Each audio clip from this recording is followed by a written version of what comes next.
ایک چوڑیاں بیچنے والی کو مجھ سے پیار ہو گیا. اس کی کیا کمال محبت تھی. وہ جہاں بھی جاتی وہاں کی مشہور چیز میرے لیے تحفے میں لاتی تھی. وہ میری خاطر میرے شہر میں 4 سال تک رہی.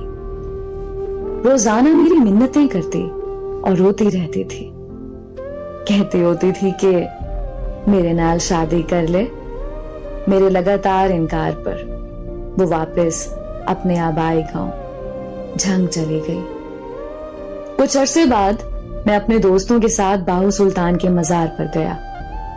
میں ادھر مزار کے باہر کھڑا تھا کہ پیچھے سے کسی نے میرا بازو پکڑا. دیکھا تو وہی چوڑیاں بیچنے والی تھی. خوشی کے مارے وہ کہنے لگی کہ عاقب میری دعا رنگ لے آئی. تیرا دیدار ہو گیا. ساری عید ہو گئی. میں جب بھی دربار پر آتی تھی عاقب تجھے مانگتی تھی. اب تیرے لیے بیٹھی ہوں. شادی نہیں کی. پھر اس کی آنکھوں میں آنسو آ گئے. کہنے لگی بھیک مانگنا, چوڑیاں بیچنا میرا قصور تو نہیں ہے نا. یہ تو میری قسمت کا, میرے نصیب کا قصور ہے. تو سزا مجھے کیوں مل رہی ہے. وہ سب کے سامنے میرے گلے لگ کے رونے لگی. کہنے لگی کہ ایک دفعہ میرے ساتھ میرے گھر چلو. میرے پاؤں پکڑ لیے. سب لوگ دیکھ رہے تھے. میری بہت بےزتی ہوئی. لوگوں کا مجمع لگ گیا. دوستوں نے بولا کہ چلو ایک دفعہ ہو آتے ہیں. میں نے ہاں کر دی. تو وہ بھاگ کر گاڑی میں بیٹھ گئی. اس کا گھر 50 کلومیٹر دور تھا. سارے راستے وہ بہت خوش تھی. ہم اس کے گاؤں پہنچ گئے. وہاں سب گھر کچے تھے لیکن صفائی پکے گھروں سے بھی زیادہ تھی. سب لوگ مجھے عجیب نظروں سے دیکھ رہے تھے. ہم ان کے گھر پہنچے تو اس کی سب سہیلیاں جمع ہو گئیں. پھر اس نے ہمارے لیے کیا مزے کا کھانا بنایا. اس کے گھر والوں نے مجھے بتایا کہ یہ لڑکی تو سارا وقت تمہارے نام کی تسبیح کرتی رہتی ہے.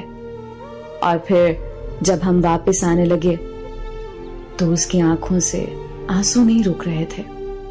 میرے ہاتھ چوم کر کہنے لگی کہ تیرا قصور نہیں ہے, میری قسمت کا قصور ہے جو میں چوڑیاں بیچنے والی کے گھر میں پیدا ہوئی.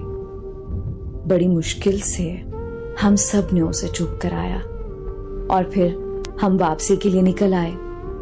میں کار کے شیشے میں سے دیکھ رہا تھا کہ وہ تب تک دیکھتی رہی جب تک ہماری گاڑی اس کی نظروں سے دور نہیں ہوئی. وہ ہماری آخری ملاقات تھی.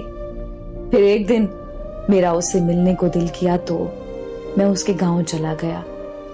اس کے گھر والوں نے بتایا کہ تمہارے جانے کے بعد وہ بہت بیمار رہنے لگی تھی. کھانا پینا ہنسنا سب چھوڑ گئی تھی اور ایک دن اس کی موت ہو گئی.